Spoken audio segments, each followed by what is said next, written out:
Punjabi radio USA ਸੁਣ ਰਹੇ ਸਾਰੇ ਹੀ ਸਰੋਤਿਆਂ ਨੂੰ ਪਿਆਰ ਸਤਿਕਾਰ ਸਹਿਤ ਤੇ ਨਿੱਘੀ ਜਿਹੀ ਸਤਿ ਸ੍ਰੀ ਅਕਾਲ। ਸਭ ਨੂੰ ਜੀ ਨੂੰ ਆਖਦੇ ਹਾਂ ਸੋ ਤੇ ਪ੍ਰੋਗਰਾਮ ਦੇ ਵਿੱਚ ਆਪ ਸਭ ਦਾ ਸਵਾਗਤ ਹੈ। ਅਪਡੇਟ ਕੈਲੀਫੋਰਨੀਆ ਲੈ ਕੇ ਹਾਜ਼ਰ ਹਾਂ। ਮੈਂ ਰਾਜਕਨਵੀਰ ਸਿੰਘ, ਮੇਰੇ ਨਾਲ ਜੁੜ ਚੁੱਕੇ ਨੇ ਹਰਜੋਤ ਸਿੰਘ ਖਾਲਸਾ ਜੀ। ਸਵਾਗਤ ਹੈ, ਸਤਿ ਸ੍ਰੀ ਅਕਾਲ।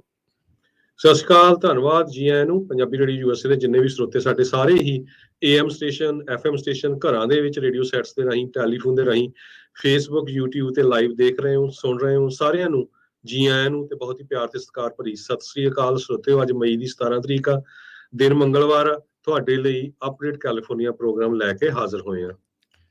ਪ੍ਰੋਗਰਾਮ ਸ਼ੁਰੂ ਕਰਨ ਤੋਂ ਪਹਿਲਾਂ ਸਾਡੇ ਅੱਜ ਦੇ ਸਪਾਂਸਰਸ, ਉਹਨਾਂ ਦਾ ਧੰਨਵਾਦ। ਖਾਲਸਾ ਇੰਸ਼ੋਰੈਂਸ ਏਜੰਸੀ, ਜਿਨ੍ਹਾਂ ਦੇ ਕੋਲੋਂ ਤੁਸੀਂ ਹਰ ਇੱਕ ਤਰੀਕੇ ਦੀ ਇੰਸ਼ੋਰੈਂਸ ਕਰਵਾ ਸਕਦੇ ਹੋ।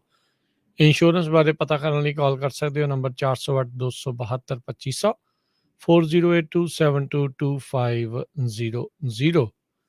ਟੇਰਕੀਆਣਾ ਇਮੀਗ੍ਰੇਸ਼ਨ ਲਾ ਫਰਮ, ਇਮੀਗ੍ਰੇਸ਼ਨ ਦਾ ਹੋਵੇ ਕਿਸੇ ਵੀ ਤਰੀਕੇ ਦਾ ਕੰਮ, ਕਾਲ ਅਟਰਨੀ ਜੇ ਟੇਰਕੀਆਣਾ 415-909-0503।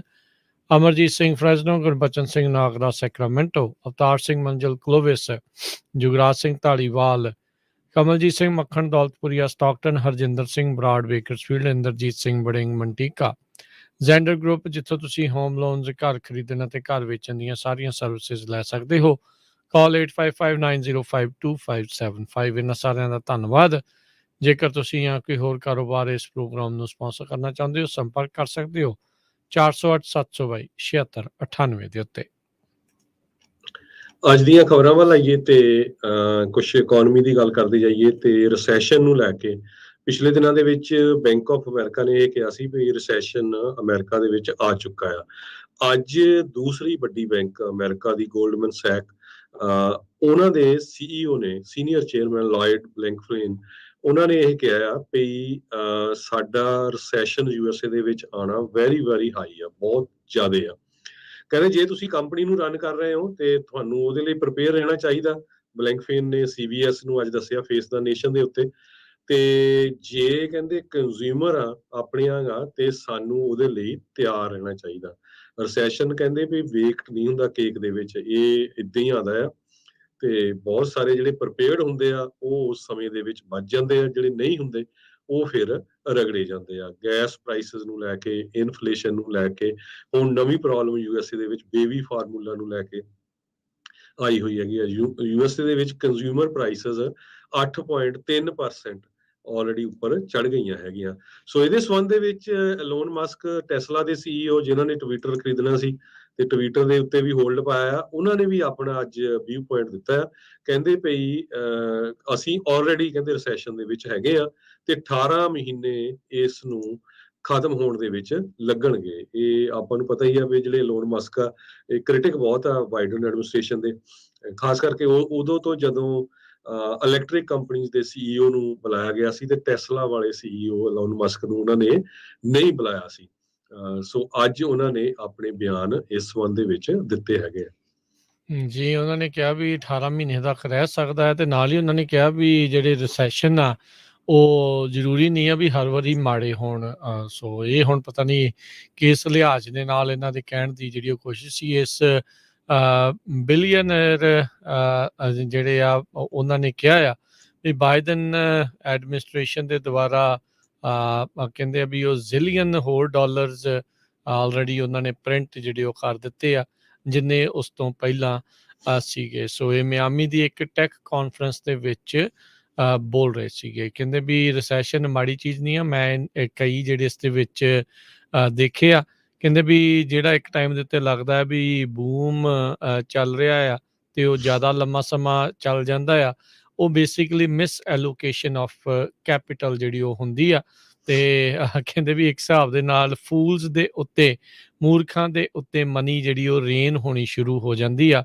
ਸੋ ਉਹ ਓਵਰਆਲ ਕਹਿੰਦੇ ਵੀ ਫਿਰ ਬੈਲੈਂਸ ਆਊਟ ਹੋ ਜਾਂਦਾ ਹੈ। ਸੋ ਕਹਿੰਦੇ ਵੀ ਸਿਚੁਏਸ਼ਨ ਆਊਟ ਆਫ ਕੰਟਰੋਲ ਨਾ ਹੋਵੇ, ਇਸ ਲਈ ਰਿਸੈਸ਼ਨ ਜਿਹੜਾ ਆ ਉਹ ਆ ਜਾਂਦਾ ਆ। ਸੋ ਇਹ ਹੁਣ ਦੇਖੋ ਹਰਜੋਤ ਸਿੰਘ ਜੀ, ਇਸ ਦਾ ਅਸਰ ਕਿਸ ਤਰੀਕੇ ਦਾ ਇਕਨੋਮੀ ਦੇ ਉੱਤੇ ਰਹਿੰਦਾ ਆ। ਤੇ ਓਵਰਆਲ ਰਿਸੈਸ਼ਨ ਦਾ ਨਾਮ ਤੋਂ ਹੀ ਜਿਹੜੇ ਸਾਰੇ ਜਾਣੇ ਘਬਰਾ ਜਾਂਦੇ ਆ। ਤੇ ਆਪਾਂ ਦੇਖ ਹੀ ਰਹੇ ਹਾਂ ਵੀ ਪਿਛਲੇ ਕਈ ਦਿਨਾਂ ਤੋਂ, ਪਿਛਲੇ ਕਈ ਵੀਕਸ ਤੋਂ ਰਿਸੈਸ਼ਨ ਦਾ ਬੋਲਬਾਲਾ ਖਬਰਾਂ ਦੇ ਵਿੱਚ ਕਾਫੀ ਚੜ ਕੇ ਆ ਰਿਹਾ ਆ। ਜੀ ਸੋ ਬਿਲਕੁਲ ਜਿਹੜੇ ਲੋਕ ਹਜੇ ਵੀ ਸੋਚਦੇ ਆ ਵੀ ਸ਼ਾਇਦ ਇਹ ਉਸਦੇ ਗੱਪਾਂ ਮਾਰ ਰਿਹਾ ਐਵੇਂ ਖਬਰਾਂ ਨਹੀਂ ਸਾਂਝੀਆਂ ਕਰਦੇ, ਦੁਨੀਆ ਦੇ ਸਭ ਤੋਂ ਅਮੀਰ ਫੈਮਿਲੀ ਵਾਲਮਾਰਟ ਦੇ ਜਿਹੜੀ ਹੈਗੀ ਆ ਫੈਮਿਲੀ, ਉਹਨਾਂ ਨੇ ਪਿਛਲੇ 2 ਹਫ਼ਤਿਆਂ 'ਚ $19 ਬਿਲੀਅਨ ਲੂਜ਼ ਕੀਤਾ ਆ ਸਟਾਕ ਮਾਰਕੀਟ। ਸੋ ਏਡੀਆਂ ਵੱਡੀਆਂ ਕੰਪਨੀਆਂ ਨੂੰ ਇਹਦੇ ਤੇ ਕੋਈ ਅਸਰ ਨਹੀਂ ਹੁੰਦਾ, ਪਰ ਜਦੋਂ ਮਾਤੜ ਬੰਦਾ ਛੋਟਾ ਬੰਦਾ ਜਿਸ ਦੇ 25-30 ਹਜ਼ਾਰ 50 ਹਜ਼ਾਰ ਦੇ ਸਟਾਕ ਲਏ ਹੁੰਦੇ ਆ, ਜਾਂ ਕੋਈ ਛੋਟੀ ਪ੍ਰਾਪਰਟੀ ਲਈ ਜਾਂ ਕੁਛ ਵੀ, ਉਹਨਾਂ ਦੇ ਉੱਤੇ ਇਹਦਾ ਅਸਰ ਬਹੁਤ ਹੁੰਦਾ ਆ। ਨੈਟਫਲਿਕਸ ਨੇ 70% ਆਪਣਾ ਸਟਾਕ ਲੂਜ਼ ਕਰ ਲਿਆ ਸੀ, ਤੇ ਅੱਜ ਨੈਟਫਲਿਕਸ ਨੇ ਅਨਾਉਂਸ ਕਰਤਾ ਉਹ 150 EMPLOYE ਕੱਟ ਕਰਨ ਜਾ ਰਹੇ ਹੈਗੇ ਆ। ਸੋ ਮੋਸਟਲੀ ਜਿਹੜੇ EMPLOYEES ਨੂੰ ਲੇ ਆਫ ਕਰਨ ਜਾ ਰਹੇ ਆ ਉਹ USA ਦੇ ਵਿੱਚ ਹੀ ਹੈਗੇ ਆ। ਇਹ 26 ਕੰਟਰੈਕਟਰਸ ਜਿਹੜੇ ਵੱਖ-ਵੱਖ ਕੰਟਰੈਕਟਰਸ ਉਹਨਾਂ ਨਾਲ ਕੰਮ ਕਰਦੇ ਸੀ, ਉਹਨਾਂ ਦੀ ਵੀ ਜਿਹੜੀ ਛੁੱਟੀ ਕਰ ਦਿੱਤੀ ਗਈ ਆ। ਨੈਟਫਲਿਕਸ ਨੇ ਆਲਮੋਸਟ 2 ਲੱਖ ਸਬਸਕ੍ਰਾਈਬਰਸ ਆਪਣੇ ਲੂਜ਼ ਕੀਤੇ ਹੈਗੇ ਆ। ਜੀ ਬਿਲਕੁਲ।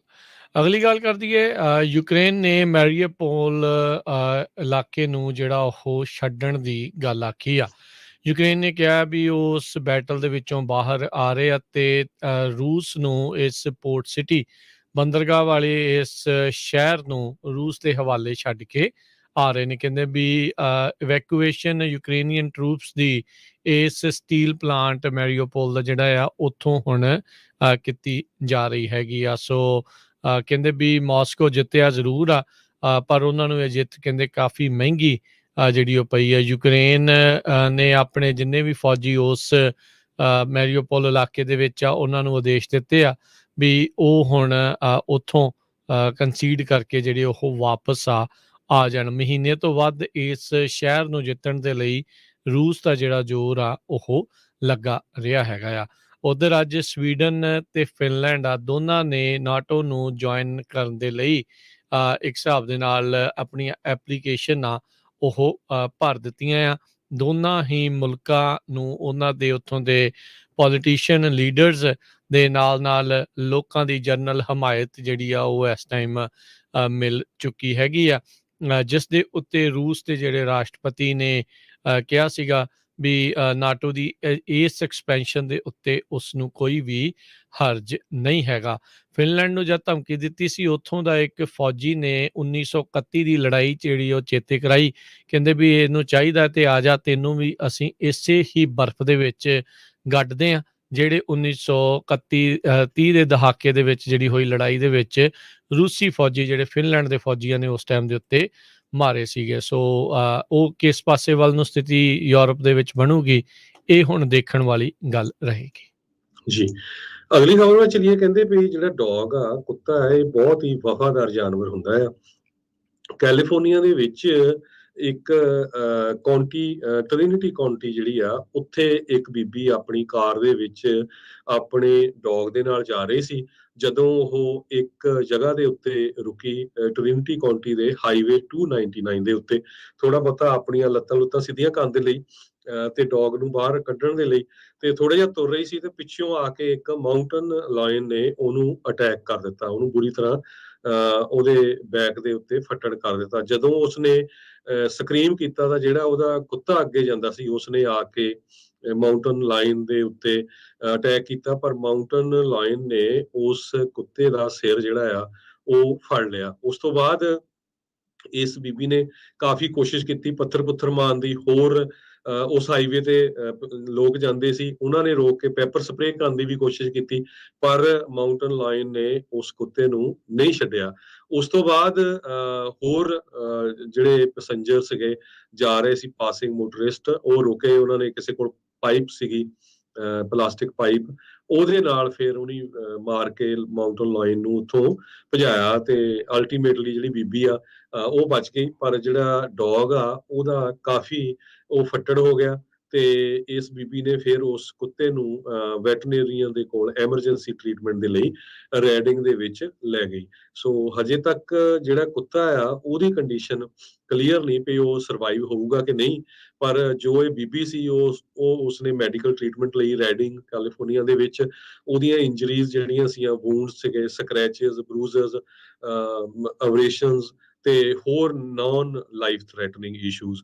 ਵਾਈਲਡ ਲਾਈਫ ਆਫੀਸਰਸ ਨੇ ਸਾਰੇ ਹੀ ਲੋਕਾਂ ਨੂੰ ਇੰਟਰਵਿਊ ਕੀਤਾ, ਚਾਹੇ ਉਹ ਵਿਕਟਮ ਸੀ, ਮੋਟਰਿਸਟ ਸੀਗੇ, ਵੈਟਰਨੇਰੀਅਨ ਸੀਗੇ, ਜਾਂ ਐਮਰਜੈਂਸੀ ਮੈਡੀਕਲ ਫਿਜ਼ੀਸ਼ੀਅਨ, ਜਿਨ੍ਹਾਂ ਨੇ ਹਰ ਇੱਕ ਦੂਜੇ ਦੇ ਨਾਲ ਸਾਥ ਦਿੱਤਾ। ਕੈਲੀਫੋਰਨੀਆ ਡਿਪਾਰਟਮੈਂਟ ਆਫ ਫਿਸ਼ ਤੇ ਵਾਈਲਡ ਲਾਈਫ ਨੇ ਇਹ ਦੱਸਿਆ ਵੀ ਇਹ ਸੋਮਵਾਰ ਨੂੰ ਸ਼ਾਮ ਨੂੰ 3 ਵਜੇ ਦੇ ਕਰੀਬ ਵਾਪਰਿਆ, ਜਦੋਂ ਇਹ ਬੀਬੀ ਟ੍ਰਿਨਿਟੀ ਕਾਉਂਟੀ ਦੇ ਵਿੱਚ ਹਾਈਵੇ 299 ਦੇ ਉੱਤੇ ਜਾ ਰਹੇ ਸੀ, ਜਿੱਥੇ ਉਸਨੇ ਆਪਣੀ ਕਾਰ ਖੜੀ ਕੀਤੀ। ਜੀ, ਹਾਊਸ ਦੇ ਡੈਮੋਕ੍ਰੇਟਸ ਨੇ ਅੱਜ $28 ਮਿਲੀਅਨ ਦਾ ਇੱਕ ਨਵਾਂ ਜਿਹੜਾ ਬਿੱਲ ਆ ਉਹ ਰਿਲੀਜ਼ ਕੀਤਾ ਆ। ਬੇਬੀ ਫਾਰਮੂਲਾ ਦੀ ਜਿਹੜੀ ਸ਼ਾਰਟੇਜ ਆ, ਘਾਟ ਆ, ਉਸ ਨੂੰ ਪੂਰੀਆਂ ਕਰਨ ਦੀ ਇਸ ਬਿੱਲ ਦੇ ਜ਼ਰੀਏ ਕੋਸ਼ਿਸ਼ ਹੋਵੇਗੀ। ਇਸ ਬਿੱਲ ਦੇ ਤਹਿਤ FDA ਨੂੰ ਹੋਰ ਜਿਹੜੇ ਫੰਡਸ ਆ, ਮਨੀ ਆ, ਉਹ ਐਲੋਕੇਟ ਕੀਤੀ ਜਾਊਗੀ, ਦਿੱਤੀ ਜਾਊਗੀ, ਤਾਂ ਜੋ ਆਪਣੇ ਸਟਾਫ ਦੇ ਵਿੱਚ ਵਾਧਾ ਕਰਨ ਅਤੇ ਬੇਬੀ ਫਾਰਮੂਲਾ ਦੀ ਇੰਸਪੈਕਸ਼ਨ ਆ ਉਹ ਤੇਜ਼ੀ ਦੇ ਨਾਲ ਤੇ ਜ਼ਿਆਦਾ ਜੰਗੀ ਪੱਧਰ ਤੇ ਇੱਕ ਹਿਸਾਬ ਦੇ ਨਾਲ ਹੋ ਸਕੇ, ਗਰੋਸਰੀ ਸਟੋਰਸ ਦੇ ਉੱਤੇ ਪਹੁੰਚਣ ਤੋਂ ਪਹਿਲਾਂ। ਤੇ ਫਿਊਚਰ ਸ਼ਾਰਟੇਜਸ ਦੇ ਲਈ ਪੋਟੈਂਸ਼ੀਅਲੀ ਜਿਹੜਾ ਆ ਉਹ ਪ੍ਰਿਪੇਅਰ ਕਰਨ ਦੇ ਲਈ US ਦੇ ਵਿੱਚ ਬੇਬੀ ਫਾਰਮੂਲਾ ਦੀ ਜਿਹੜੀ ਸ਼ਾਰਟੇਜ ਆ, ਐਬਟ ਨਿਊਟ੍ਰੀਸ਼ਨ ਦੇ ਜਿਹੜੇ ਪਲਾਂਟ ਆ ਬੰਦ ਹੋਣ ਤੋਂ ਬਾਅਦ ਦੇ ਵਿੱਚ ਆਈ ਆ। ਉਹਨਾਂ ਨੂੰ ਆਪਣੇ ਜਿਹੜੇ ਪ੍ਰੋਡਕਟ ਆ ਉਹ ਰੀਕਾਲ ਕਰਨੇ ਪਏ ਸੀ, ਕਿਉਂਕਿ ਉਹਨਾਂ ਦੇ ਵਿੱਚ ਕੰਟੈਮੀਨੇਸ਼ਨ ਸੀ, ਜਿਨ੍ਹਾਂ ਕਰਕੇ ਜਿਹੜੇ 2 ਬੱਚਿਆਂ ਦੀ ਮੌਤ ਹੋਈ ਦੱਸੀ ਜਾਂਦੀ ਹੈਗੀ ਆ। ਸੋ ਇਨਫੈਂਟ ਫਾਰਮੂਲਾ ਸਪਲੀਮੈਂਟਲ ਅਪਰੋਪਰੀਏਸ਼ਨ ਐਕਟ 2022 ਜਿਹੜੇ ਆ ਹਾਊਸ ਦੇ ਡੈਮੋਕ੍ਰੇਟਸ ਆ ਉਹ ਲੈ ਕੇ ਆ ਰਹੇ ਆ। $28 ਮਿਲੀਅਨ FDA ਨੂੰ ਇਸ ਦੇ ਵਿੱਚ ਦੇਣ ਦੀ ਕਵਾਇਦ ਹੈਗੀ ਆ, ਇੰਸਪੈਕਟਰਸ ਜਿਹੜੇ ਜ਼ਿਆਦਾ ਹਾਇਰ ਕਰਨ ਦੇ ਲਈ ਤੇ ਤੇਜ਼ੀ ਦੇ ਨਾਲ ਇਸ ਨੂੰ ਕਰਨ ਦੇ ਲਈ। ਐਬਟ ਨੇ ਕਿਹਾ ਆ ਵੀ 2 ਹਫ਼ਤਿਆਂ ਦੇ ਵਿੱਚ ਉਹ ਆਪਣੇ ਜਿਹੜੇ ਆਪਰੇਸ਼ਨ ਜਿਹੜੇ ਬੰਦ ਪਏ ਸੀਗੇ ਪਲਾਂਟ ਦੇ, ਉਸ ਨੂੰ ਉਹ ਚਾਲੂ ਕਰਨਗੇ। 6 ਤੋਂ 8 ਹਫ਼ਤੇ ਲੱਗ ਸਕਦੇ ਆ ਫਿਰ ਵੀ ਬੇਬੀ ਫਾਰਮੂਲਾ ਨੂੰ ਜਿਹੜੇ ਸਟੋਰਸ ਦੇ ਵਿੱਚ, ਸ਼ੈਲਫਸ ਦੇ ਉੱਤੇ ਪਹੁੰਚਣ ਦੇ ਲਈ। ਸੋ ਕਾਫੀ ਲੰਮਾ ਸਮਾਂ ਆ। ਇਸ ਤੋਂ ਪਹਿਲਾਂ ਜਿੱਦਾਂ ਆਪਾਂ ਸਵੇਰੇ ਵੀ ਦੱਸਿਆ ਸੀਗਾ ਵੀ ਬੇਬੀ ਫਾਰਮੂਲਾ ਨੂੰ ਇੰਪੋਰਟ ਵੀ ਕਰਨ ਦੀ ਕਵਾਇਦ ਸ਼ੁਰੂ ਹੋ ਰਹੀ ਹੈਗੀ ਆ। ਜੀ, ਅੱਜ ਪੈਂਟਾਗਨ ਦੇ ਆਫੀਸ਼ੀਅਲਸ ਟੈਸਟੀਫਾਈ ਹੋਏ UFO ਹੀਅਰਿੰਗ ਦੇ ਸੰਬੰਧ ਦੇ ਵਿੱਚ। ਪਹਿਲੀ ਵਾਰੀ ਇਹ 50 ਸਾਲਾਂ ਦੇ ਵਿੱਚ ਹੋਇਆ। ਅੰਡਰ ਦਾ ਸੈਕਟਰੀ ਆਫ ਡਿਫੈਂਸ ਇੰਟੈਲੀਜੈਂਸ ਤੇ ਸਿਕਿਉਰਿਟੀ ਰੋਨਾਲਡ ਮੋਲਟਰੀ ਤੇ deputy director naval intelligence Scott Bray, ਇਹ ਹਾਊਸ ਸਬ ਕਮੇਟੀ ਜਿਹੜੀ ਡਿਫੈਂਸ ਡਿਪਾਰਟਮੈਂਟ ਦੀ, ਉਹਦੇ ਸਾਹਮਣੇ ਪੇਸ਼ ਹੋਏ। 400 ਦੇ ਕਰੀਬ UFOs ਦੀਆਂ ਇੰਸੀਡੈਂਟ ਹੋ ਚੁੱਕੀਆਂ ਹੈਗੀਆਂ, ਪਰ ਬਹੁਤ ਸਾਰੇ ਆਫੀਸ਼ੀਅਲਸ ਇਹ ਕਹਿੰਦੇ ਆ ਵੀ ਜੇ ਕੋਈ ਡਿਫੈਂਸ ਦਾ ਆਫੀਸ਼ੀਅਲਸ ਜਾਂ ਨੇਵੀ ਦਾ ਜਾਂ ਰੈਗੂਲਰ ਪਾਇਲਟ ਵੀ ਕੋਈ ਰਿਪੋਰਟ ਕਰਦਾ ਸੀ ਤਾਂ ਉਸ ਦਾ ਮਜ਼ਾਕ ਉਡਾਇਆ ਜਾਂਦਾ ਸੀ ਵੀ ਕੋਈ UFO ਵਗੈਰਾ ਹੈ ਨਹੀਂ, ਵੀ ਤੁਸੀਂ ਐਵੇਂ ਹੀ ਕਰਦੇ ਆ। ਉਸ ਤੋਂ ਬਿਨਾਂ ਜਿਨ੍ਹਾਂ ਦੀ ਇਹ ਡਿਊਟੀ ਬਣਦੀ ਸੀ ਡਿਫੈਂਸ ਡਿਪਾਰਟਮੈਂਟ ਦੀ, ਉਹ ਵੀ ਕਹਿੰਦੇ ਵੀ ਇਹ ਸਾਰੀਆਂ ਰਿਪੋਰਟ ਰਗ ਦੇ ਅੰਡਰ ਸਿੱਟ ਦਿੰਦੇ ਸੀ। ਪਿਛਲੇ ਸਾਲ ਇੱਕ ਰਿਪੋਰਟ ਰਿਲੀਜ਼ ਹੋਈ ਸੀ ਡਾਇਰੈਕਟਰ ਆਫ ਨੈਸ਼ਨਲ ਇੰਟੈਲੀਜੈਂਸ ਤੇ ਪੈਂਟਾਗਨ ਦੇ UAP ਟਾਸਕ ਫੋਰਸ ਵੱਲੋਂ। ਉਹਨਾਂ ਨੇ ਕਿਹਾ ਵੀ ਸਾਨੂੰ ਲੱਗਦਾ ਤਾਂ ਨਹੀਂ ਵੀ ਕਿਸੇ ਤਰ੍ਹਾਂ ਦੀ ਕੋਈ ਐਕਸਟਰਾ ਟੈਰੈਸਟਰੀਅਲ ਆਬਜੈਕਟ ਆਉਂਦੀ ਹੈਗੀ ਆ ਕੋਈ ਬਾਹਰਲੀ ਤਾਕਤ ਵੱਲੋਂ, ਪਰ 144 ਰਿਪੋਰਟਸ ਐਨਾਲਾਈਜ਼ ਕੀਤੀਆਂ ਗਈਆਂ ਹੈਗੀਆਂ। ਇਹਦੇ ਸੰਬੰਧ ਦੇ ਵਿੱਚ ਡਿਫੈਂਸ ਦੇ ਆਫੀਸ਼ੀਅਲਸ ਹੁਣ ਕਹਿ ਰਹੇ ਆ ਵੀ ਖਤਰਾ ਜ਼ਰੂਰ ਸਾਨੂੰ ਹੈਗਾ, ਇਸ ਨੂੰ ਬੜੇ ਧਿਆਨ ਦੇ ਨਾਲ ਵਾਚ ਕਰਨਾ ਤੇ ਇਨਵੈਸਟੀਗੇਟ ਕਰਨਾ ਚਾਹੀਦਾ ਹੈਗਾ। ਜੀ, ਕਲਾਈਮੇਟ ਚੇਂਜ ਦੇ ਚੱਲਦਿਆਂ ਕਾਫੀ ਜ਼ਿਆਦਾ ਮੌਸਮ ਦੇ ਵਿੱਚ ਤਬਦੀਲੀਆਂ ਆਪਾਂ ਨੂੰ ਦਿਖ ਰਹੀਆਂ ਆ। ਪੂਰੇ ਮੁਲਕ ਭਰ ਦੇ ਵਿੱਚ ਕਹਿੰਦੇ ਵੀ ਗਰਮੀ ਵਾਲੇ ਤਾਪਮਾਨ ਆਲਰੇਡੀ ਆ ਚੁੱਕੇ ਆ। ਬਹੁਤ ਸਾਰੇ ਸਾਊਥ ਵੈਸਟ ਤੇ ਨਾਰਥ ਈਸਟ ਇਲਾਕੇ ਦੇ ਵਿੱਚ ਕਹਿੰਦੇ ਮਈ ਮਹੀਨੇ ਦੇ ਵਿੱਚ ਜੁਲਾਈ ਵਾਲੀ ਗਰਮੀ ਪੈ ਰਹੀ ਆ। ਕਈ ਥਾਵਾਂ ਦੇ ਉੱਤੇ ਐਵਰੇਜ ਦੇ ਨਾਲੋਂ 25 ਡਿਗਰੀ ਵੱਧ ਜਿਹੜਾ ਤਾਪਮਾਨ ਆ ਉਹ ਰਿਕਾਰਡ ਕੀਤਾ ਜਾ ਰਿਹਾ ਹੈਗਾ। ਸੋ ਲੋਅਰ 48 ਸਟੇਟਸ ਦੇ ਵਿੱਚ ਹੁਣ ਤੱਕ ਕਹਿੰਦੇ ਵੀ 11ਵਾਂ ਦਿਨ ਆ ਗਿਆ ਲਗਾਤਾਰ ਰਿਕਾਰਡ ਹੀਟ ਜਿਹੜੀ ਆ ਉਸ ਦਾ ਪੈਣ ਦਾ। ਕਹਿੰਦੇ ਵੀ ਜਿਹੜੇ ਇਸ ਟਾਈਮ ਵੱਧ ਤਾਪਮਾਨ ਰਿਕਾਰਡ ਕੀਤਾ ਜਾ ਰਿਹਾ ਉਹ 15 ਤੋਂ 25 ਡਿਗਰੀ ਐਵਰੇਜ ਇਸ ਦੇ ਵਿੱਚ ਹੈਗਾ। ਕਹਿੰਦੇ ਹੁਣ ਆਮ ਹੀ ਮਿਡ 90s ਤੇ ਲੋ 100s ਦੇ ਵਿੱਚ ਟੈਂਪਰੇਚਰ ਦੇਖਿਆ ਜਾ ਰਿਹਾ ਹੈਗਾ ਆ ਸਾਊਥ ਵੈਸਟ ਤੋਂ ਲੈ ਕੇ ਨਾਰਥ ਈਸਟ ਦੇ ਵਿੱਚ। ਉਧਰ ਕੈਲੀਫੋਰਨੀਆ ਦੇ ਵਿੱਚ ਹਰਜੋਤ ਸਿੰਘ ਜੀ ਵੈਦਰ ਪੈਟਰਨ ਜਿਹੜਾ ਉਹ ਚੇਂਜ ਹੋ ਰਿਹਾ ਆ। ਮਈ ਮਹੀਨੇ ਦੇ ਵਿੱਚ ਹੀ ਹੁਣ ਕਹਿੰਦੇ ਆ ਵੀ ਅੱਗਾਂ ਦਾ ਵਾਈਲਡ ਫਾਇਰ ਸੀਜ਼ਨ ਜਿਹੜਾ ਉਹ ਸ਼ੁਰੂ ਹੋ ਸਕਦਾ ਆ। ਸੋ ਕਹਿੰਦੇ ਵੀ ਇਹ ਜਿਹੜਾ ਰੀਸੈਂਟ ਪੈਟਰਨ ਜਿਹੜਾ ਚੇਂਜ ਹੋਇਆ ਆ, ਆਮ ਦੇ ਨਾਲੋਂ ਵੱਧ ਗਰਮੀ ਜਿਹੜੀ ਪੈ ਰਹੀ ਆ, ਉਸ ਨੇ ਸਭ ਕੁਛ ਬੇਹਾਲ ਕੀਤਾ ਆ। ਸੋ ਅੱਗਾਂ ਲਗਾਤਾਰ ਵੱਧ ਰਹੀਆਂ ਨੇ, ਗਰਮੈਸ਼ ਜਿਹੜੀ ਆ ਉਹ ਪਹਿਲੋਂ ਦੇ ਨਾਲੋਂ ਵੱਧ ਪੈ ਰਹੀ ਆ। ਸੋ ਇਹ ਕਾਫੀ ਜ਼ਿਆਦਾ ਮੁਸ਼ਕਿਲਾਂ ਦਾ ਸਾਹਮਣਾ ਜਿਹੜਾ ਉਹ ਕਰਨਾ ਪੈ ਸਕਦਾ ਹੈਗਾ ਆ। ਸੋ ਹੋਪਫੁਲੀ ਜਿਹੜਾ ਉਹ ਬਚਾ ਰਵੇ। ਸੈਕਰਾਮੈਂਟੋ ਦੇ office weather service Sacramento office ਨੇ ਫਾਇਰ ਵਾਚ ਦੀ ਆਲਰੇਡੀ ਵਾਰਨਿੰਗ ਦੇ ਦਿੱਤੀ ਆ। ਸੈਕਰਾਮੈਂਟੋ ਵੈਲੀ, ਨਦਰਨ ਸੈਨ ਵਕੀਨ ਵੈਲੀ ਤੇ ਫੁੱਟ ਹਿਲਸ ਦੇ ਵਿੱਚ ਜਿਹੜੀਆਂ 2000 ਫੁੱਟ ਤੋਂ ਥੱਲੇ ਹੈਗਾ ਆ। ਤੇਜ਼ ਹਵਾਵਾਂ ਦਾ ਦੌਰ ਪਿਛਲੇ 1 ਵੀਕ ਤੋਂ ਆਪਾਂ ਕੈਲੀਫੋਰਨੀਆ ਦੇ ਵਿੱਚ ਦੇਖ ਰਹੇ ਹਾਂ ਵੀ ਉਹ ਚੱਲ ਰਿਹਾ ਆ, ਤੇ ਇਹ ਸਭ ਤੋਂ ਵੱਡਾ ਇੱਕ ਕਾਰਨ ਰਹਿੰਦਾ ਆ ਕਿਸੇ ਵੀ ਵਾਈਲਡ ਫਾਇਰ ਦੇ ਲੋੜੋਂ ਵੱਧ ਤੇ ਤੇਜ਼ੀ ਦੇ ਨਾਲ ਜਿਹੜਾ ਉਹ ਫੈਲਣ ਦੇ ਲਈ। ਸੋ ਹੋਪਫੁਲੀ ਕੁਛ ਠੀਕ ਹੋਵੇ, ਪਰ ਭਵਿੱਖ ਜਿਹੜਾ ਕੋਈ ਬਹੁਤਾ ਚੰਗਾ ਜਿਹੜਾ ਇਸ ਦੇ ਬਾਬਤ ਨਹੀਂ ਲੱਗ ਰਿਹਾ। ਜੀ, ਜੇ ਫਾਇਰ ਦੀ ਗੱਲ ਕਰਦੇ ਜਾਈਏ, ਪਿਛਲੇ ਦਿਨਾਂ ਦੇ ਵਿੱਚ ਸਦਰਨ ਕੈਲੀਫੋਰਨੀਆ ਦੇ ਵਿੱਚ ਲਗੂਨਾ ਨਿਕਲ ਏਰੀਏ 'ਚ 30 ਦੇ ਕਰੀਬ ਘਰ ਸੜ ਕੇ ਸੁਆਹ ਹੋ ਗਏ ਸੀ। ਅੱਜ ਲਾਸ ਐਂਜਲਸ ਦੀ ਫਾਇਰ ਡਿਪਾਰਟਮੈਂਟ ਨੇ ਗ੍ਰਿਫਿਥ ਪਾਰਕ ਆਬਜ਼ਰਵੇਟਰੀ ਹੈਗੀ ਆ, ਉੱਥੇ ਉਹਦੇ ਲਾਗੇ ਅੱਗ ਲੱਗ ਗਈ ਸੀ, 50 ਫੁੱਟ ਬਾਈ 100 ਫੀਟ ਸਾਈਜ਼ ਦੀ, ਤੇ ਇੱਕਦਮ ਉਹਨਾਂ ਨੇ ਫਾਇਰ ਡਿਪਾਰਟਮੈਂਟ ਨੇ ਅਲਰਟ ਜਾਰੀ ਕੀਤਾ 2:45 ਤੇ ਸ਼ਾਮੀ ਆਫਟਰਨੂਨ ਦੇ ਵਿੱਚ। 3:25 ਤੇ ਅੱਗ ਬਹੁਤ ਜ਼ਿਆਦਾ ਫੈਲ ਗਈ ਤੇ ਵਿਦਿਨ ਹਾਫ ਐਨ ਆਵਰ 92 ਦੇ ਕਰੀਬ ਫਾਇਰ ਫਾਈਟਰਸ ਉਸ ਨੂੰ ਬੁਝਾਉਣ ਲਈ ਲੱਗ ਗਿਆ, ਤੇ ਉਹ ਬੁਝਾਉਣ ਦੇ ਵਿੱਚ ਕਾਮਯਾਬ ਹੋ ਗਏ ਹੈਗੇ ਆ। ਸੋ ਇੱਕ ਪਰਸਨ ਨੂੰ ਡਿਟੇਨ ਵੀ ਕੀਤਾ ਗਿਆ ਲਾਸ ਐਂਜਲਸ ਪੁਲਿਸ ਡਿਪਾਰਟਮੈਂਟ ਵੱਲੋਂ, ਵੀ ਹੋ ਸਕਦਾ ਇਸ ਨੇ ਅੱਗ ਲਾਈ ਹੋਵੇ। ਜੀ, ਬਾਈਡਨ ਪ੍ਰਸ਼ਾਸਨ ਵੈਨੀਜ਼ੁਏਲਾ ਦੇ ਉੱਤੇ ਲਾਈਆਂ ਹੋਈਆਂ ਆਰਥਿਕ ਸੈਂਕਸ਼ਨਸ ਆ ਉਸ ਦੇ ਵਿੱਚ ਢਿੱਲ ਕਰ ਸਕਦਾ ਆ। ਆਪਾਂ ਬੀਤੇ ਦਿਨਾਂ ਦੇ ਵਿੱਚ ਖਬਰਾਂ ਸੁਣੀਆਂ ਸੀ ਵੀ ਕਿਸ ਤਰੀਕੇ ਨਾਲ ਬਾਈਡਨ ਪ੍ਰਸ਼ਾਸਨ ਵੈਨੀਜ਼ੁਏਲਾ ਤੋਂ ਕੱਚੇ ਤੇਲ ਦੀ ਮੰਗ ਵੀ ਕਰ ਰਿਹਾ ਸੀ। ਨਿਕੋਲਸ ਮੈਡੂਰੋ ਦੀ ਰਜੀਮ ਨੂੰ ਪਿਛਲੇ ਪ੍ਰਸ਼ਾਸਨ ਦੇ ਦੌਰਾਨ ਉਲਟਫੇਰ ਕਰਨ ਦੀ ਜਿਹੜੀ ਉਹ ਪੂਰੀ ਕੋਸ਼ਿਸ਼ ਹੋਈ ਸੀਗੀ, ਪਰ ਉਹ ਸਮਹਾਉ ਮੈਨੇਜ ਰਿਹਾ ਤੇ ਉਹ ਅਜੇ ਵੀ ਸੱਤਾ ਦੇ ਵਿੱਚ ਕਾਬਜ ਹੈਗਾ ਆ। ਵੈਨੀਜ਼ੁਏਲਾ ਦੇ ਇੰਟਰੀਮ ਗਵਰਨਮੈਂਟ ਨੂੰ ਵਾਨ ਗੁਆਇਡੋ, ਜਿਸ ਨੂੰ ਯੂਐਸ ਦੀ ਮਾਨਤਾ ਪ੍ਰਾਪਤ ਸੀ, ਅਜੇ ਵੀ ਯੂਐਸ ਜਿਸ ਨੂੰ ਰੈਕੋਗਨਾਈਜ਼ ਕਰਦਾ ਆ ਮੁਲਕ ਦੇ ਜਿਹੜੇ ਪ੍ਰੈਜ਼ੀਡੈਂਟ ਦੇ ਵਜੋਂ, ਇਹ ਕਹਿੰਦੇ ਵੀ ਦੱਸਿਆ ਜਾ ਰਿਹਾ ਆ ਵੀ ਇਹ ਕਦਮ ਬਾਈਡਨ ਪ੍ਰਸ਼ਾਸਨ ਦੇ ਦੁਆਰਾ ਤਾਂ ਚੱਕੇ ਜਾ ਰਹੇ ਆ ਕਿਉਂਕਿ ਵਾਨ ਗੁਆਇਡੋ ਨੂੰ ਕਿਹਾ, ਉਸਨੇ ਆਖਿਆ ਆ ਬਾਈਡਨ ਪ੍ਰਸ਼ਾਸਨ ਨੂੰ ਵੀ ਭਾਈ ਸਾਨੂੰ ਥੋੜੀ ਜੀ ਢਿੱਲ ਜਿਹੜੀ ਉਹ ਦਿੱਤੀ ਜਾਵੇ। ਟ੍ਰੈਜਰੀ ਡਿਪਾਰਟਮੈਂਟ ਨੇ ਜਿਹੜੇ ਸ਼ੈਵਰਨ ਨੂੰ ਪੋਟੈਂਸ਼ੀਅਲ ਫਿਊਚਰ ਐਕਟੀਵਿਟੀ ਦੇ ਲਈ ਜਿਹੜੇ ਇੱਕ ਨੈਰੋ ਲਾਇਸੈਂਸ ਇਸ਼ੂ ਕੀਤਾ ਆ ਵੀ ਉਹ ਨੈਗੋਸ਼ੀਏਟ ਕਰੇ ਆਪਣੇ ਪੱਧਰ ਦੇ ਉੱਤੇ ਵੈਨੀਜ਼ੁਏਲਾ ਦੇ ਵਿੱਚ ਗੱਲਬਾਤ ਕਰ ਸਕਦਾ ਹੈਗਾ ਆ। ਸੋ ਵੈਨੀਜ਼ੁਏਲਾ ਦੀ ਸਟੇਟ ਓਨਡ ਆਇਲ ਕੰਪਨੀ ਜਿਹੜੀ ਆ ਉਹ ਅਲਾਉ ਨਹੀਂ ਕਰਦੀ ਵੀ ਕਿਸੇ ਹੋਰ ਕੰਪਨੀ ਨੂੰ ਉੱਥੇ ਆਈ ਥਿੰਕ ਤੇਲ ਕੱਢਣ ਦੀ ਇਜਾਜ਼ਤ ਜਿਹੜੀ ਉਹ ਹੋਵੇ। ਪਰ ਚਲੋ ਦੇਖੋ ਅੱਗੇ ਕੀ ਬਣਦਾ ਹੈਗਾ ਆ। ਜੇ ਤੇਲ ਦੀ ਹੋਈ ਹਰਜੋਤ ਸਿੰਘ ਦੀ ਗੱਲ ਕਰਦੇ ਜਾਈਏ, ਕੈਲੀਫੋਰਨੀਆ ਵਾਲਿਆਂ ਨੂੰ ਅੱਜ ਕਹਿੰਦੇ ਵੀ ਕਾਫੀ ਝਟਕਾ ਜਿਹੜਾ ਉਹ ਮਿਲਿਆ। ਕੈਲੀਫੋਰਨੀਆ ਦੀ ਨੈਸ਼ਨਲ ਐਵਰੇਜ ਗੈਸ ਦੀ ਗੈਲਨ ਦੀ $6 ਨੂੰ ਪਾਰ ਕਰ ਗਈ ਹੈ। ਡੀਜ਼ਲ ਤਾਂ ਪਹਿਲਾਂ ਹੀ $6 ਤੋਂ ਇਰਦ ਗਿਰਦ ਉਸ ਤੋਂ ਉੱਤੇ ਜਿਹੜਾ ਇੱਥੇ ਚੱਲ ਰਿਹਾ ਸੀ, ਹੁਣ ਗੈਸ ਦੀ ਪ੍ਰਾਈਸ ਵੀ ਉਸ ਤੋਂ ਉੱਤੇ ਜਾ ਪਹੁੰਚੀ ਆ।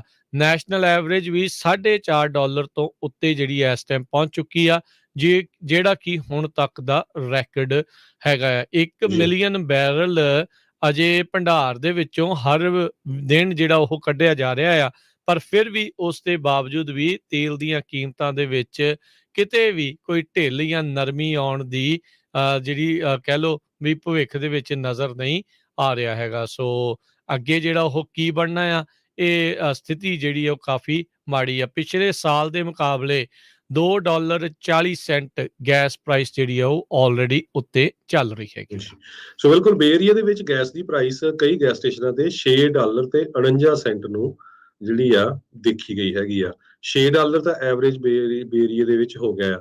ਸੋ ਇਹਦੇ ਸੰਬੰਧ ਦੇ ਵਿੱਚ ਰਸ਼ੀਆ ਇਨਵੇਜ਼ਨ ਯੂਕਰੇਨ ਜਦੋਂ ਤੋਂ ਹੋਇਆ ਆ ਉਸ ਤੋਂ ਉਸੇ ਟਾਈਮ ਤੋਂ ਗੈਸ ਦੀਆਂ ਪ੍ਰਾਈਸਸ ਬਹੁਤ ਵਧੀਆ ਆ। ਨਤਾਸ਼ਾ ਕਨੇਵਾ ਇੱਕ ਹੈਡ ਹੈਗੇ ਗਲੋਬਲ ਆਇਲ ਤੇ ਕਮੋਡਿਟੀ ਰਿਸਰਚ ਦੇ JP ਮੋਰਗਨ ਦੇ, ਉਹਨਾਂ ਨੇ ਇਹ ਕਿਹਾ ਵੀ ਜਿਹੜੀ $6 ਦੀ ਐਵਰੇਜ ਗੈਸ ਪ੍ਰਾਈਸ ਆ ਇਹ USA 'ਚ ਹੋਊਗੀ ਸਮਰ ਐਂਡ ਹੋਣ ਤੱਕ। ਸੋ ਜੇ $6 ਜਿਹੜੀ ਹੁਣ $4.52 ਆ, ਜਿਸ ਤਰ੍ਹਾਂ ਤੁਸੀਂ ਦੱਸਿਆ ਸੀ ਐਵਰੇਜ ਪ੍ਰਾਈਸ, ਤੇ ਜੇ ਉਹ $6 ਤੇ ਜਾਂਦੀ ਆ ਤਾਂ ਕੈਲੀਫੋਰਨੀਆ ਦੇ ਵਿੱਚ ਤੁਸੀਂ ਹਿਸਾਬ ਲਾ ਲਓ ਕਿ ਗੈਸ ਉਹ ਕਿੰਨੇ ਡਾਲਰ ਤੇ ਹੋਊਗੀ। ਸੋ ਮੇਬੀ $1.5 ਕੈਲੀਫੋਰਨੀਆ ਚ ਆਲਰੇਡੀ ਜ਼ਿਆਦਾ ਹੈਗਾ $1.5 ਨੈਸ਼ਨਲ ਐਵਰੇਜ ਨਾਲੋਂ। ਕਈ ਜਗ੍ਹਾ ਦੇ ਉੱਤੇ $6 ਨੂੰ ਗੈਸ ਲੱਭਣੀ ਵੀ ਬੜੀ ਔਖੀ ਹੋਈ ਆ ਬੇ ਏਰੀਏ ਦੇ ਵਿੱਚ। ਸੋ ਇਹ ਇੱਕ ਬਹੁਤ ਵੱਡੀ ਪ੍ਰੋਬਲਮ ਆ ਇਨਫਲੇਸ਼ਨ ਨੂੰ ਲੈ ਕੇ, ਜਿਹਦੇ ਨਾਲ ਹਰ ਚੀਜ਼ ਦੀ ਕੀਮਤ ਉੱਪਰ ਜਾ ਰਹੀ ਹੈਗੀ ਆ। ਜੀ, ਇਨਫਲੇਸ਼ਨ ਦੇ ਵਿੱਚ ਹੁਣ ਤੁਸੀਂ ਆਪ ਹਿਸਾਬ ਲਾ ਲਓ ਹਰਜੋਤ ਸਿੰਘ ਜੀ, ਡਾਲਰ ਸਟੋਰ ਦੇ ਵਿੱਚ ਹੁਣ ਕੋਈ ਵੀ ਚੀਜ਼ ਡਾਲਰ ਦੀ ਨਹੀਂ ਰਹੀ। 25 ਸੈਂਟ ਵਧਾਈ ਹੈ, 25% ਦਾ ਪ੍ਰਾਈਸ ਸਿੱਧੇ ਉਹਨਾਂ ਨੇ ਚੱਕੇ ਹੋਏ ਆ। ਸੋ ਬਾਕੀ ਥਾਵਾਂ ਦੇ ਉੱਤੇ ਵੀ ਕੰਮ ਜਿਹੜਾ ਉਹ ਤਾਂ ਨੂੰ ਹੀ ਜਿਹੜਾ ਉਹ ਚੱਲ ਰਿਹਾ ਹੈਗਾ ਆ। ਸੋ ਸਮਾਂ ਆਪਣੇ ਪ੍ਰੋਗਰਾਮ ਦਾ ਸਮਾਪਤੀ ਦੇ ਵੱਲ ਨੂੰ ਆ। ਮਾਰਕੀਟ ਦੇ ਉੱਤੇ ਅੱਜ ਨਜ਼ਰ ਮਾਰਦੇ ਰਹੀਏ ਤਾਂ ਅੱਜ ਬੜੇ ਦਿਨਾਂ ਬਾਅਦ ਸਟਾਕ ਮਾਰਕੀਟ ਦੇ ਵਿੱਚ ਹਰਿਆਲੀ ਛਾਈ। ਡਾਊ ਜੋਨਸ ਦੇ ਵਿੱਚ 431 ਪੁਆਇੰਟਾਂ ਦਾ ਇਜ਼ਾਫਾ ਹੋਇਆ, 32,600 ਤੇ 55 ਤੇ ਬੰਦ ਹੋਇਆ। S&P 81 ਪੁਆਇੰਟ ਵੱਧ ਕੇ 4,099 ਦੇ ਉੱਤੇ ਬੰਦ ਹੋਇਆ। ਨੈਸਡੈਕ 300 ਤੇ 22 ਪੁਆਇੰਟ ਵੱਧ ਕੇ 11,985 ਦੇ ਉੱਤੇ ਬੰਦ ਹੋਇਆ। ਤੇ ਸੋਨੇ ਦਾ ਭਾਅ $1,814 ਪ੍ਰਤੀ ਆਉਂਸ, ਕੱਚੇ ਤੇਲ ਦੀ ਕੀਮਤ $114 ਪ੍ਰਤੀ ਬੈਰਲ ਦੇ ਉੱਤੇ ਰਹੀ।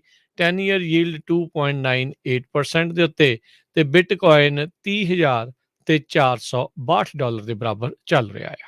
ਜੀ, ਇਸੇ ਤਰ੍ਹਾਂ ਜਾਪਾਨ ਦੀ ਇਕਨੋਮੀ ਵੀ 1% ਸ਼ਰੈਂਕ ਹੋਈ ਆ ਕੋਵਿਡ ਤੋਂ ਬਾਅਦ। $1 ਦੀ ਕੀਮਤ ਇੰਡੀਆ ਦੇ 77 ਰੁਪਏ ਤੇ 37 ਪੈਸੇ ਦੇ ਬਰਾਬਰ ਰਹੀ ਆ। $1 ਦੀ ਕੀਮਤ ਕੈਨੇਡਾ ਦੇ $1 ਤੇ 28 ਸੈਂਟ ਦੇ ਬਰਾਬਰ ਰਹੀ ਆ। ਇੱਥੇ ਹੀ ਸਾਡੇ ਅੱਜ ਦੇ ਪ੍ਰੋਗਰਾਮ ਦੀ ਸਮਾਪਤੀ ਆ। ਮੇਰੇ ਰਾਜਕੁਲਬੀਰ ਸਿੰਘ ਵੱਲੋਂ ਤੇ ਹਰਜੋਤ ਸਿੰਘ ਵੱਲੋਂ ਤੁਹਾਨੂੰ ਸਾਰਿਆਂ ਨੂੰ ਜੀ ਪਿਆਰ ਸਤਿਕਾਰ ਸਹਿਰਨਿਕੀ ਜਿਹੀ ਸਤਿ ਸ੍ਰੀ ਅਕਾਲ। ਜਿੰਦੇ ਵਾਸਤੇ ਰਹੋ, ਹੱਸਦੇ ਖੇਲਦੇ ਰਹੋ ਤੇ ਸੁਣਦੇ ਰਹਿਣਾ ਜੀ ਪੰਜਾਬੀ ਰੇਡੀਓ USA।